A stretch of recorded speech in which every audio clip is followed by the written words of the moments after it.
Dmitiriy Salita, thank you so much for joining Casually Hardcore today with me, the host Ryan Nico. I really appreciate your time.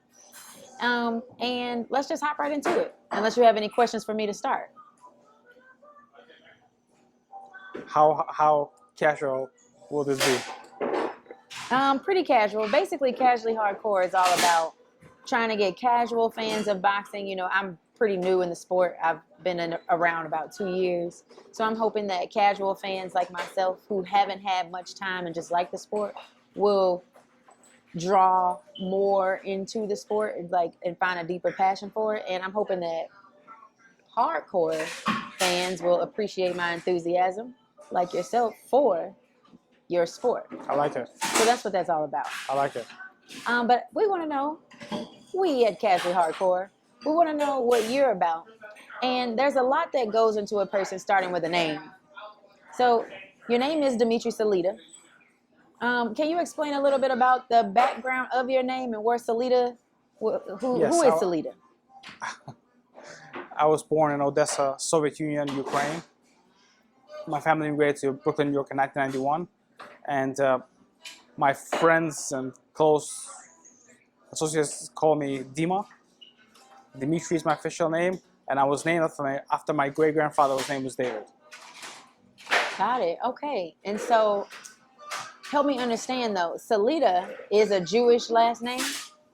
Salita is a Jewish last name. The word has it that it came from Spain, and it used to be Shalit, and then it got changed to Salita. And my father's last name is Lechman. But when I was born, my parents felt that in the Soviet Union, the environment that existed then with anti-Semitism, that Salita would be a more suitable last name for myself and my brother. Got it. Okay. So coming over here though, then was, I guess, for a better life, I assume. Is that correct? 100% for the land of opportunity. In the United States, who you are will not stand in the way of what you can become. And it's truly the land of opportunity. One of my favorite t-shirts is a picture of a food stamp. It says started from the bottom, because it makes me remember the days of when my family immigrated here. We were on welfare and food stamps, and going to the store to buy food with food stamps, and having a dream and working so hard. And through your hard work, and obviously life has its ups and downs, but ultimately being able to reach a level of success, reach a level of independence. And that's why I'm very blessed to be here in the United States, and I'm very grateful for all the opportunities that this country has given me. It's not easy. It hasn't been easy, but it's been possible, and I'm very grateful for that. I understand. And it's evident that you have reached a level of success. I mean, you are a former killer, straight up awesome boxer. You know, your career, you were 38-2 with 18 knockouts. It's a tremendous career. And now you're a world-renowned boxing promoter. So I guess my question to you is, what percentage of you wants to be known as a boxer, and what percentage of you wants to be known as a promoter?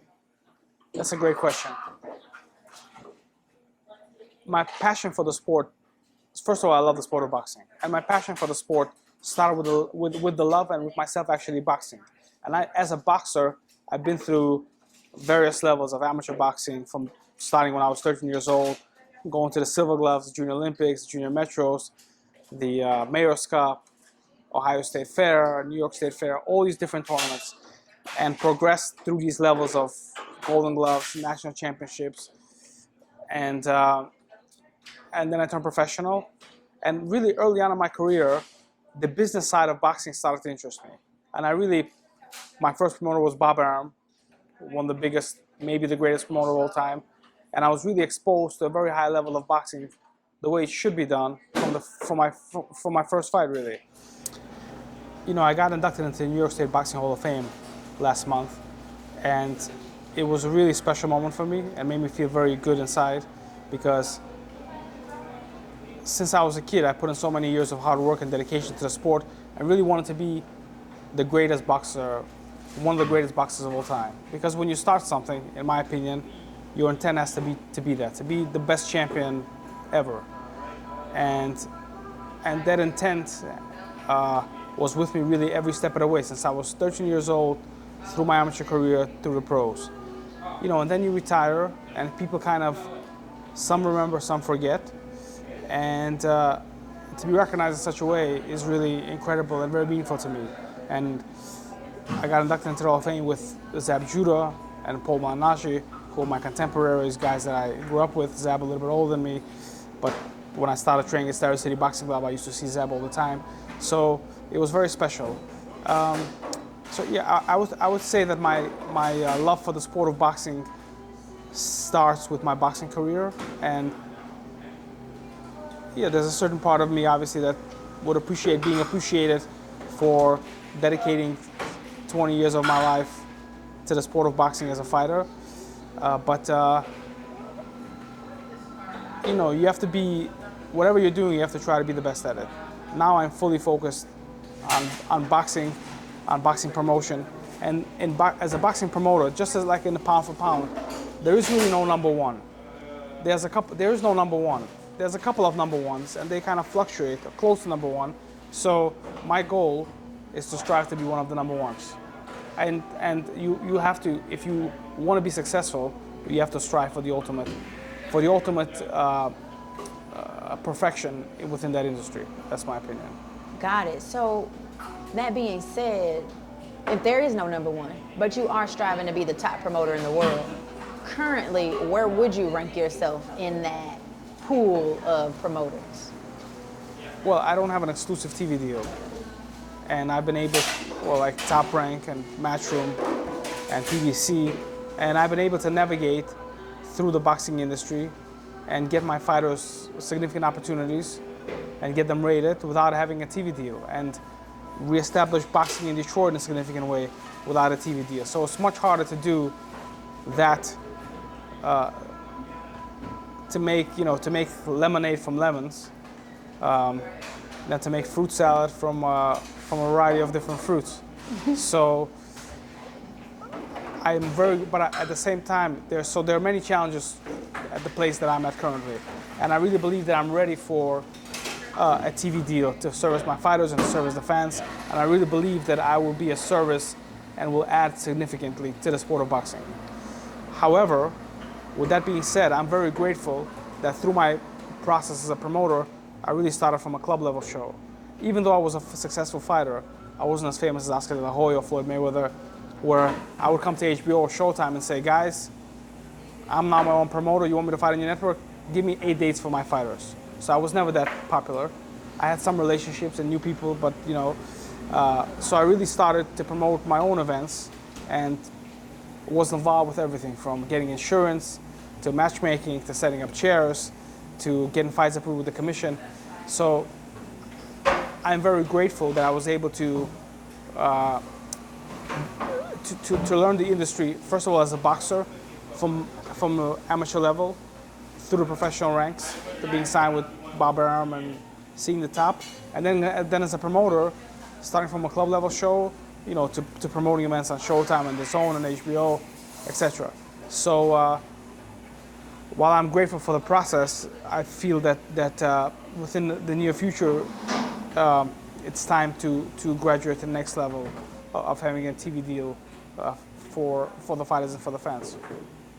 Got it. Okay. So you've talked to me about the challenges that have happened and also the progression. And it seems like you are, like you just said, you're ready for the next step. But in that process, I've seen you co-promote with the likes of Eddie Hearn, for an example, Lou DiBella, for example. So I'm wondering if you can explain the dynamics of competition between promoters and collaboration, because there's like a balance of both, yes, right? Exactly. That's a great question. So a lot of times the boxing world is splintered, and there are promoters that have these exclusive deals with the network, and they function only within their universe. And very seldomly do you see fighters from one platform or one network fighting with fighters from another network. It's very unusual and it's very seldom. And sometimes some promoters speak negatively publicly about other promoters, and it further alienates them and focuses attention on them as opposed to focusing attention on the boxers and the sport of boxing. In my opinion, for this, people like to use the word exclusive. Exclusive is not good. You have to be inclusive. For the sport of boxing to grow, you have to be inclusive. And promoters have to work together. Obviously, your business is important, but for your business, so you have to have, it's a balance of being centered on yourself and also having communal responsibility. So every promoter that's significant has communal responsibility to the sport of boxing. And so that means that you have to do your best to make fights with other people and give your fight, other people meaning other promoters and other networks. This way you give your fighters an opportunity to make a significant amount of money, to get exposed to different type of fans, and most importantly, for the people that pay for the sport, make it grow, the fans get to see exciting matchups. That has to happen. So exclusive and sheltered is no good. Inclusive is important, and there has to be a dialogue of inclusion and responsible business making for the sport to grow. One of the people always say, like, well, why is the UFC so big? Is the UFC bigger than boxing? The answer is no, the UFC is not bigger than boxing. And it probably will never be, because the drama that there is in a fight like Fury versus Wilder, I've never seen anything like that in an MMA boxing match. But Dana White and the UFC brand did a great job in telling stories, in unifying the sport in a certain way, even though there's places like the PFL and Bellator, but the UFC has done a great job in branding MMA with the UFC brand, so to say. And they do a good job of telling stories, of broadcasting the fights in a high level, and investing back into the sport, making the sport grow. So during COVID, I want to say, you could see how selfish, I would say, certain promoters were, for lack of a better example. Because during COVID, there was only a few people that had events obviously because of the pandemic, and you had to have a closed environment. We were lucky enough to have three televised events during the pandemic. But most promoters who had shows, many of them had shows once a month, several times a month, they only worked within their ecosystem. I feel like it would have been healthy to say, you know what? Each event, there's $30,000 or $10,000 or $50,000 for the top 5 promoters underneath us that don't have exclusive deals, and they can put their fighters on the card, so that you can, when there's war and famine, you gotta look out for your neighbor. But that didn't happen, and that shows you the mentality of some of the leaders in the sport. And I believe it has to change and has to evolve, and a lot of people have great ideas. Hopefully, I'll have a chance to implement them. Got it. Okay, so on the lines of evolution now, change, on the lines of evolution and change in boxing, there are figures in the sport now that I guess I would call a disruptor or a game changer, like, let's say, the Jake Pauls in the celebrity boxing. What do you think that effect will be on like a pure boxing, from a pure boxing? Yeah, so Jake Paul and celebrity boxing is a little bit different. Does it help grow the sport? Yeah, because Jake Paul is taking boxing seriously. He's actually working out with T. Chambers, a trainer from Detroit, from the Kronk Boxing Gym. Shane Mosley, known as Third. But Third is really the trainer. But it's good that Shane Mosley is participating in the camp and making money and using his name as a great fighter to help Jake Paul. For sure, phenomenal. And nice of Jake Paul to do it. I think Jake Paul himself is good for the sport of boxing. It's opening up the sport to more fans, bringing more money into the business, and he's taking it seriously. He's having real training camps, bringing on real trainers, and really trying to be the best.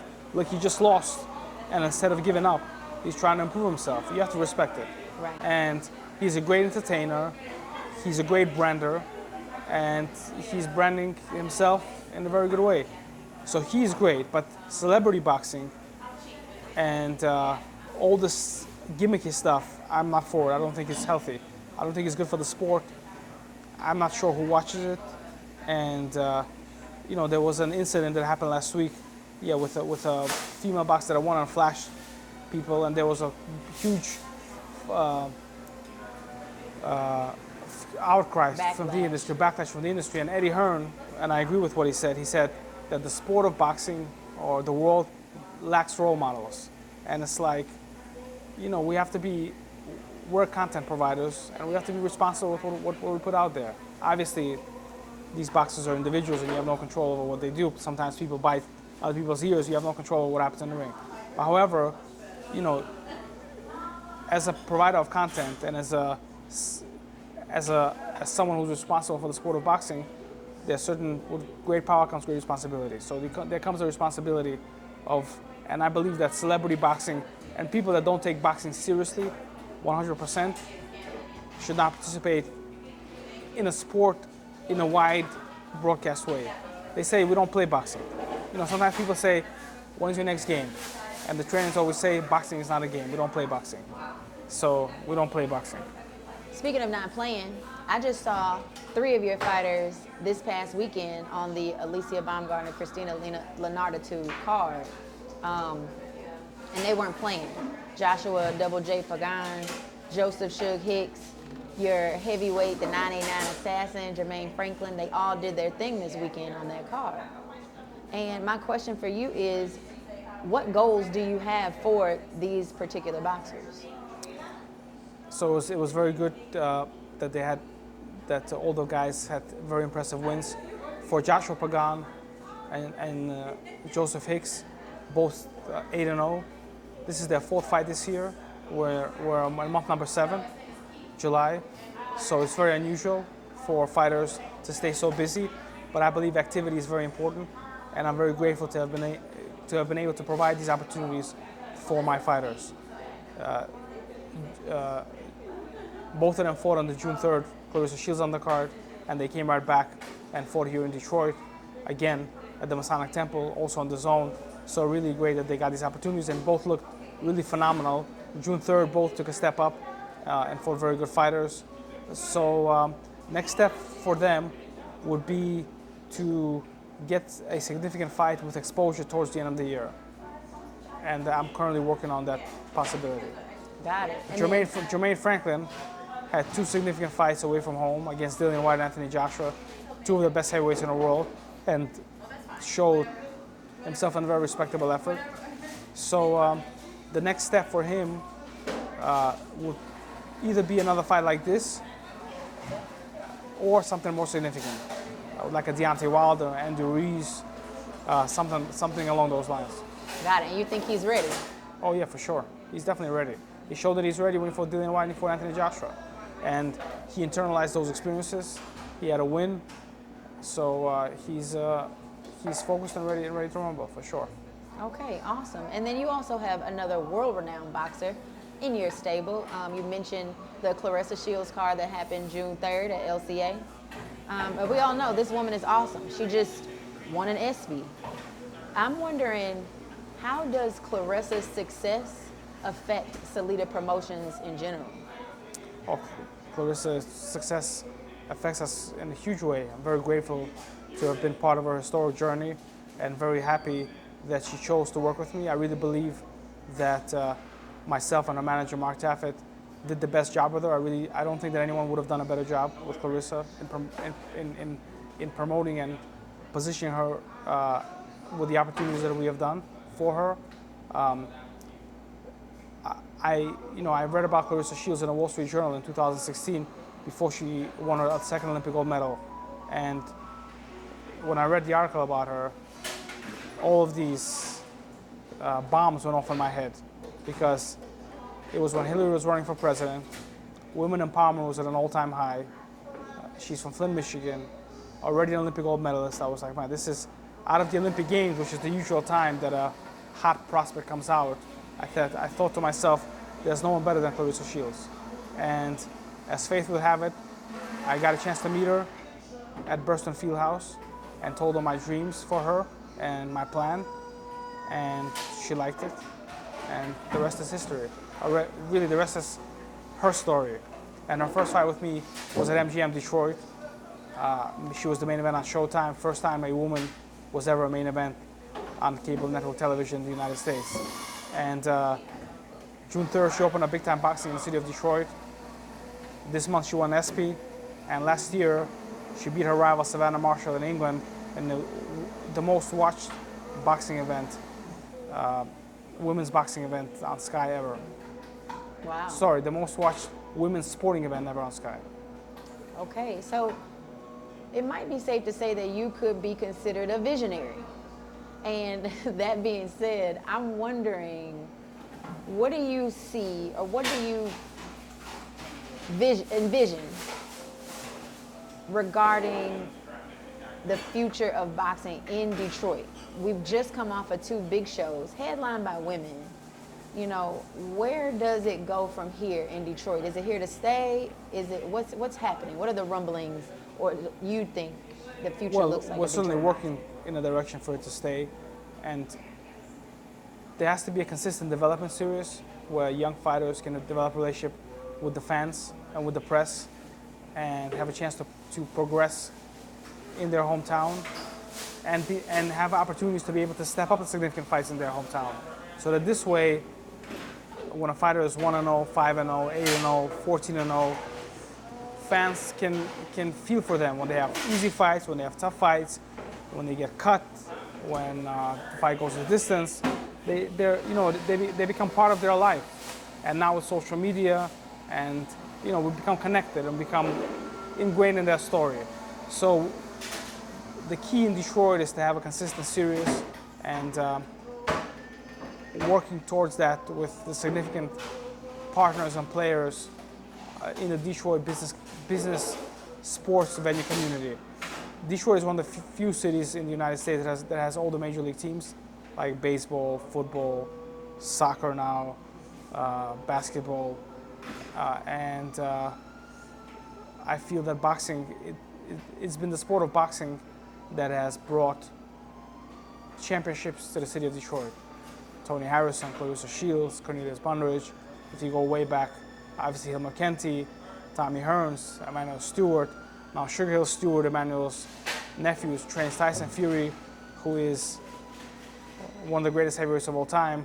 Theodorus Chambers, third, training Jake Paul, who was just on the cover of Sports Illustrated. So Detroit is very connected to boxing.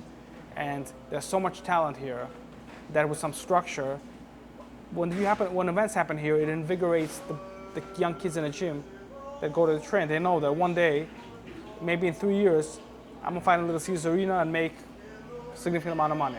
And that inspires you. That's what makes you work hard.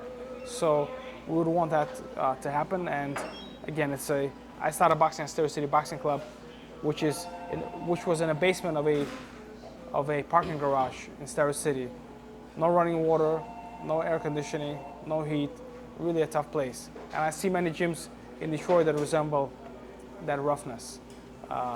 So hopefully these young, talented fighters from this area will have an opportunity to showcase their skills and climb to the top right here at home in Detroit City.